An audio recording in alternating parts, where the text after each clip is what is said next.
എല്ലാവർക്കും നമസ്കാരം. വലിയ സന്തോഷത്തോടുകൂടിയാണ് ഈ വേദിയിൽ നിൽക്കുന്നത്. സർവശക്തനായ ദൈവത്തിന് നന്ദി പറയുന്നു. എൻ്റെ സിനിമ കണ്ടുകൊണ്ടിരിക്കുന്ന എല്ലാ പ്രിയപ്പെട്ട പ്രേക്ഷകരോടും നന്ദി പറയുന്നു. വലിയ സന്തോഷമുണ്ട്. കാരണം എൻ്റെ സിനിമകൾ കണ്ട് എന്നെ ഒരുപാട് ഇഷ്ടപ്പെട്ട രണ്ട് സുഹൃത്തുക്കൾ, ഇപ്പം അവരെനിക്ക് സുഹൃത്തുക്കളാണ്, അന്ന് എനിക്ക് അവരെ അറിയില്ലായിരുന്നു. അവരെൻ്റെ അടുത്ത് വന്ന് കഥ പറയുമ്പോൾ ഇതിൻ്റെ സംവിധായകൻ ബിൻഡോ സ്റ്റീഫനോട് നിങ്ങളോട് സംസാരിച്ചു. ഷാരിസിൻ്റെ ജനഗണമന എന്ന സിനിമ ഞാൻ കണ്ടിട്ടുള്ളൂ, നല്ല സിനിമയായിരുന്നു. ഇവർ വന്ന് കഥ പറയണു, ഒരു കഥ കേൾക്കുമെന്ന് ലിസ്റ്റും വിളിച്ച് പറയുന്നു. കഥ പറയാൻ വന്നപ്പോൾ എൻ്റെ അടുത്ത് പറഞ്ഞത് ഈ സംവിധായകൻ്റെ കഥയാണിത്. അദ്ദേഹം ഇതുവരെ കല്യാണം കഴിച്ചിട്ടില്ല. അദ്ദേഹത്തിൻ്റെ സഹോദരന്മാരെല്ലാം കല്യാണം കഴിച്ചിട്ടുണ്ട്, അവർക്ക് കുഞ്ഞുങ്ങളാവുന്നുണ്ട്. ഈ പുള്ളിയുടെ ഒരു കഥയാണ്, ഞങ്ങൾ അതിൽ നിന്നാണ് ഈ കഥ ഉണ്ടാക്കിയിരിക്കുന്നത് എന്നാണ് പറഞ്ഞത്. അങ്ങനെ നമ്മൾ സിനിമ ഷൂട്ടിംഗ് നടന്നുകൊണ്ടിരിക്കുന്നതിൻ്റെ ഇടയിൽ സംവിധായകൻ കല്യാണം കഴിച്ചു. പിന്നെ എൻ്റെ അടുത്ത് വന്നിട്ട് പറഞ്ഞ ആരോടും പറയത്തിട്ട് എൻ്റെ കഥയാണ്. പക്ഷെ എനിക്കത് പറയാതിരിക്കാൻ പറ്റൂല. അപ്പോൾ അതുപോലെ ഷാരിസ് ഇവിടെ നിന്ന് സംസാരിച്ചത്. ഷാരിസ് സിനിമയിലൂടെ നമ്മളെല്ലാവരെയും ഒന്ന് കണ്ണു നനയിപ്പിച്ച ആളാണ്. ഷാരിസിൻ്റെ വാക്കുകൾ ശരിക്കും മനസ്സറിഞ്ഞിട്ട് വരുന്നതെന്ന് എനിക്കറിയാം, നന്നായിട്ട് അറിയാം. ഷാരിസിനോട് പറയാനൊന്നുമില്ല, ലവ് യു ബ്രദർ, അതേ പറയാൻ പറ്റുള്ളൂ. കാരണം നമുക്ക് പല സമയത്തും നമ്മൾ പരിചയപ്പെടുമ്പോൾ അവരുടെ പെരുമാറ്റം കൊണ്ട്, അവരുടെ വാക്കുകളിൽ നിന്നാണ് ചിലപ്പോൾ ചില മുജ്ജന്മ ബന്ധങ്ങൾ എന്നൊക്കെ പറയുന്ന പോലെ എനിക്കത് ഫീൽ ചെയ്തിട്ടുള്ളത്. ഞാൻ വല്ലാത്തൊരവസ്ഥയിൽ നിൽക്കുന്ന സമയത്ത് ഇറങ്ങിയ സിനിമയാണ് രാമലീല. ആ രാമലീല എഴുതിയ സച്ചി നമ്മളെ വിട്ടുപോയി. എനിക്ക് തോന്നിയിട്ടുണ്ട്, സച്ചി എനിക്ക് വേണ്ടിയാണോ ഇവിടെ ജനിച്ചതെന്ന്. കാരണം എനിക്ക് ഏറ്റവും അപകടമുള്ള സമയത്ത് എന്നെ മലയാള സിനിമയിൽ വീണ്ടും പിടിച്ചു നിർത്തിയത് അരുൺ ഗോപി സംവിധാനം ചെയ്ത രാമലീലയാണ്. ആ സിനിമയ്ക്ക് എൻ്റെ കരിയറിലെ ഏറ്റവും വലിയ ഹിറ്റുകളിലൊന്നാണ് രാമലീല. ഏറ്റവും പ്രതിസന്ധിയിൽ നിൽക്കുന്ന സമയത്ത്, ഇനി മലയാള സിനിമയിൽ ദിലീപ് ഇല്ല എന്ന് പറയുന്ന സമയത്ത് ഇവിടുത്തെ ലക്ഷക്കണക്കിന് ജനങ്ങൾ തിയേറ്ററിലേക്ക് ഓടി വന്ന് ആ നടനെ ഇവിടുന്ന് അങ്ങനെ കളയാൻ പാടില്ല എന്നുള്ള രീതിയിൽ പിടിച്ചു നിർത്തിയൊരു സിനിമയാണത്. അതുപോലെ തന്നെ ഈ 150ാമത്തെ സിനിമ, ഇപ്പം ഇവിടെ പറയണ്ടായി, എൻ്റെ 100ാമത്തെ സിനിമ കാര്യസ്ഥനായിരുന്നു. ആ സിനിമയിലും എൻ്റെ അച്ഛനായിട്ട് അഭിനയിച്ച സിദ്ദിഖാണ്. എൻ്റെ 150ാമത്തെ സിനിമയിലും എങ്ങനെയൊക്കെയോ കറങ്ങി തിരിഞ്ഞ് സിദ്ദിഖ് തന്നെയായിട്ട് എൻ്റെ അച്ഛനായിട്ട് അഭിനയിക്കുന്നത്. അപ്പം ഞാനിടയ്ക്ക് പല സിനിമകളും ഞങ്ങളങ്ങനെ അച്ഛൻ മകൻ, ഇപ്പോൾ നിങ്ങൾക്ക് എല്ലാവർക്കും ഇഷ്ടപ്പെട്ട സിനിമകളിലൊന്നാണ് മൊത്തം കയ്യിൽ നിന്ന് പോയി ഒരു രീതി നടക്കുന്ന ബാലം വക്കീലിലെ എൻ്റെ അച്ഛൻ. അപ്പം ഞാനിടയ്ക്ക് ഫോൺ ചെയ്യുമ്പോൾ അച്ഛാ എന്ന് പറഞ്ഞാൽ വിളിക്കണേ. കാരണം അങ്ങനെ ഒരു ചില ബന്ധങ്ങളുണ്ടാവാന്ന് പറയില്ലേ. അതുപോലെ ലിസ്റ്റിൻ്റെ കൂടെ ഞങ്ങൾ അവരോടെയൊക്കെ വെച്ച് കണ്ടുള്ള സൗഹൃദങ്ങൾ മാത്രമേ ഉള്ളൂ. ലിസ്റ്റിൻ്റെ കൂടെ പടം ചെയ്തിട്ടൊന്നുമില്ല. മലയാള സിനിമയിലെ ഒട്ടുമിക്ക താരങ്ങളെയും വെച്ച് നിർമ്മിക്കുന്ന ഒരു വലിയ കമ്പനിയാണ് മാജിക് ഫ്രെയിംസ്. അപ്പോൾ ലിസ്റ്റിന് അങ്ങനെ ഒരു കഥ, ലിസ്റ്റിൻ്റെ ഒറ്റ ആഗ്രഹമാണ്, ചേട്ടാ ഈ പടം അടിക്കണം, ഈ പടം നമുക്ക് ആവശ്യമാണ് എന്ന് പറയുന്ന.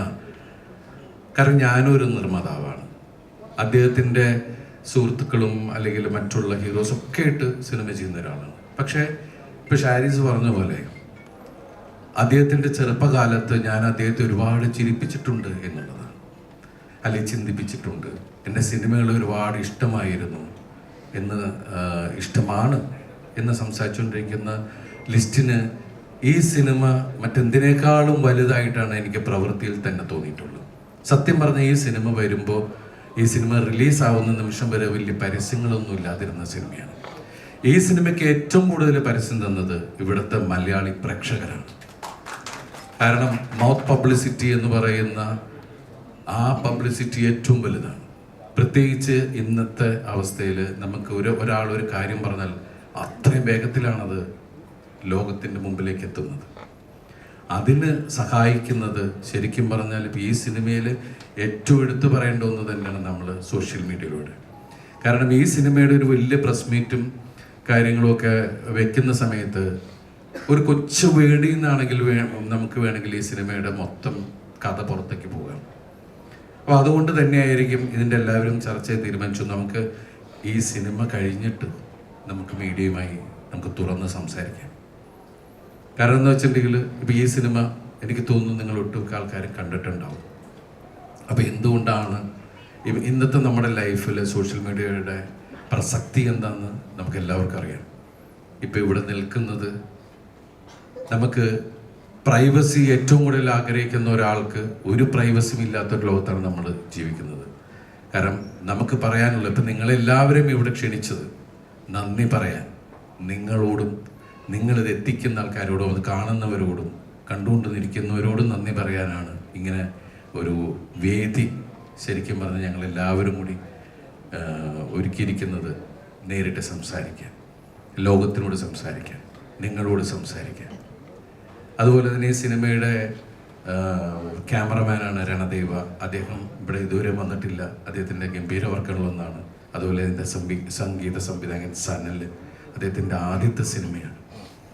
ഇതിൽ എൻ്റെ കൂടെ അഭിനയിച്ച നായിക, ഞാൻ ഈ കഥ കേട്ടപ്പോൾ ഇവരോട് ആദ്യം പറഞ്ഞത് ആ കഥാപാത്രമാണ് ഈ പടത്തിൻ്റെ ഹീറോ. ആ കഥാപാത്രം നന്നായില്ലെങ്കിൽ ഈ സിനിമ നമുക്ക് ഒരിക്കലും വിജയിക്കില്ല. പക്ഷെ അവർ പല കുട്ടികളെ ഇങ്ങനെ നോക്കി അവസാനം അവരെത്തിയത് റാണിയ റാണ എന്ന ഒരു വലിയ കലാകാരിയിലാണ്. റാണിയെക്കുറിച്ച് പറയുകയാണെങ്കിൽ എനിക്കറിയാവുന്നത് കലാമണ്ഡലത്തിലെ പ്രോഡക്റ്റാണ് അവർ. അതുപോലെ ഒരുപാട് കുട്ടികൾക്ക് ക്ലാസ് എടുക്കുകയും അവർക്ക് വിദ്യാഭ്യസിപ്പിക്കുകയൊക്കെ ചെയ്യുന്ന ഒരു വലിയ കലാകാരി. അവരുടെ മനസ്സിൽ മുഴുവൻ സിനിമകളായിരുന്നു. ഒരു ദിവസം അത് വർക്കൗട്ടാകുമെന്ന് അറിയില്ല. നമ്മൾ സിനിമയെ ഒരുപാട് സ്നേഹിക്കുമ്പോൾ സിനിമ നമ്മളെ തേടി നമ്മളിലേക്ക് വരും. അങ്ങനെ കൊണ്ടുതന്ന ഒരു വലിയ കലാകാരി. എൻ്റെ കൂടെ ഒരുപാട് നായികമാർ മലയാള സിനിമയിൽ ഒരുപാട് ലാംഗ്വേജിൽ അഭിനയിച്ചിട്ടുള്ള നായികമാർ എൻ്റെ കൂടെ അഭിനയിച്ചിട്ടുണ്ട്. വെച്ചാൽ ആദ്യകാല സിനിമകളിൽ എൻ്റെ കൂടെ വന്നിട്ടുണ്ട്. അതുപോലെ നമുക്ക് മലയാള സിനിമയ്ക്ക് കിട്ടിയ ഒരു വലിയ കലാകാരിയാണ് റാണിയ റാണ. അതുപോലെ തന്നെ മീനാക്ഷി മാധവി, അവരുടെ രണ്ടാമത്തെ സിനിമയാണ്. എൻ്റെ രണ്ട് നായകന്മാരാണ്. ഒരു ഏരിയയിൽ ശരിക്കും പറഞ്ഞാൽ ഫസ്റ്റ് ഹാഫിൻ്റെ ഒരു ഏരിയ തന്നെ അന്ന എന്ന് പറയുന്ന കഥാപാത്രമാണ് മുന്നോട്ട് കൊണ്ടുപോയിട്ടുള്ളത്. ഞാൻ അതിനു മുമ്പ് മീനാക്ഷിയുടെ സിനിമ കണ്ടിട്ടുള്ളത് മധുരം മനോഹരം. ആ സിനിമയിലാണ് വളരെ റിയലിസ്റ്റിക് ആയിട്ട് അഭിനയിക്കുന്നത്.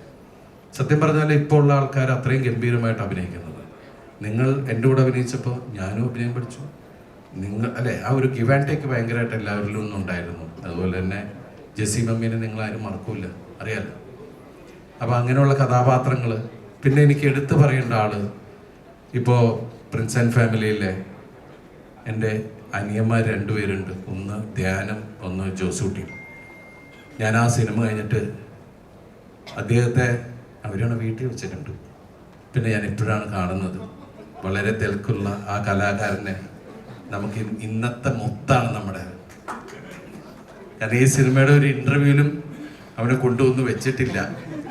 ഇന്ന് മുതൽ 2 ദിവസം തരില്ലേ? ഇന്ന് മുതൽ നമുക്ക് ഇവനുണ്ട്.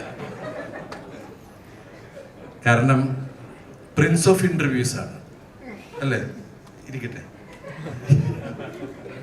എല്ലാവർക്കും പ്രിൻസിൻ്റെ ധ്യാനിൻ്റെ ഇൻ്റർവ്യൂവിനെ ഒരുപാട് ഇഷ്ടമാണെന്നറിയാം. എന്തായാലും വലിയ സന്തോഷമുണ്ട് ഈ സിനിമയെ വലിയ വിജയത്തിലെത്തിക്കാൻ വേണ്ടി നിങ്ങളെല്ലാവരും തരുന്ന ഈ സ്നേഹത്തിന് ഒരുപാട് നന്ദി പറയുന്നു. എനിക്കൊരു അപേക്ഷ ഉള്ളത്, എങ്ങനെ വേണമെങ്കിലും എടുക്കാം, ഇത് റിക്വസ്റ്റാണ്, ഒന്നുമില്ല. കുറേ വർഷങ്ങൾക്ക് മുമ്പ് എന്നെ അടിച്ചിടാൻ വേണ്ടി കൂടുന്ന ആൾക്കാരല്ലേ നിങ്ങളൊക്കെ. ഇപ്പൊ ഒന്ന് എഴുന്നേറ്റ് നിൽക്കുന്ന സമയത്ത് എനിക്ക് എൻ്റെ കൂടെ നിന്നൂടെ. വലിയ സന്തോഷം. നിങ്ങളുടെ എല്ലാവരുടെയും അനുഗ്രഹങ്ങളും സഹായങ്ങളും പ്രാർത്ഥനകളും പ്രതീക്ഷിച്ചുകൊണ്ട് നന്ദി, ഒരുപാട് നന്ദി. Thank you. You very much ദിലീപേട്ട. ദിലീപേട്ടൻ്റെ സൂപ്പർ ഡ്യൂപ്പർ ഹിറ്റ് ചിത്രങ്ങളുടെ നിരയിലേക്ക് മറ്റൊരു ചിത്രം കൂടി ഇതാ ചേർത്ത് വെക്കപ്പെട്ടിരിക്കുകയാണ്, പ്രിൻസ് ആൻഡ് ഫാമിലി. തീർച്ചയായും എന്നെന്നും പ്രേക്ഷകരും സിനിമാ സമൂഹവും. ഒരാളായി ജോണിയെ കുറിച്ച് ഞാനൊന്നും പറഞ്ഞില്ല, ക്ഷമിക്കണം. നിങ്ങൾക്ക് എല്ലാവർക്കും അറിയാമല്ലോ, ഏറ്റവും കൂടുതൽ 90s അല്ല 2000-ലെ ഏറ്റവും കൂടുതൽ ആൾക്കാരെ കയ്യിലെടുത്തൊരു സിനിമയുടെ സംവിധായകൻ. അദ്ദേഹത്തിൻ്റെ ആദ്യത്തെ സിനിമ നിർമ്മിക്കാനുള്ള ഒരു അവസരം എനിക്ക് കിട്ടി. ജോണി ആൻ്റണി. ഇതിൽ ഞാനും ജോണിയൊക്കെയുള്ള കോംബോ ഭയങ്കര രസമായിരുന്നു എന്നെല്ലാവരും പറഞ്ഞു. വലിയ സന്തോഷം. അതുപോലെ ഇതിൽ വരാത്ത ഒരാളുണ്ട്, ബിന്ദു പണിക്കർ, ഇവിടെ എത്തിയിട്ടില്ല. ബിന്ദു ആണെങ്കിലും സിദ്ദിഖുള്ള ഞങ്ങളുടെ കോംബോ അത് ഒരുപാട് തവണയായിട്ടും എല്ലാവർക്കും ബോറടിക്കാതെ അത് ഇഷ്ടപ്പെടുകയും 2 കൈ നീട്ടി സ്വീകരിക്കുകയും ചെയ്തു. അതിൽ വലിയ സന്തോഷം. Thank you. ഇടയ്ക്കറിയില്ല.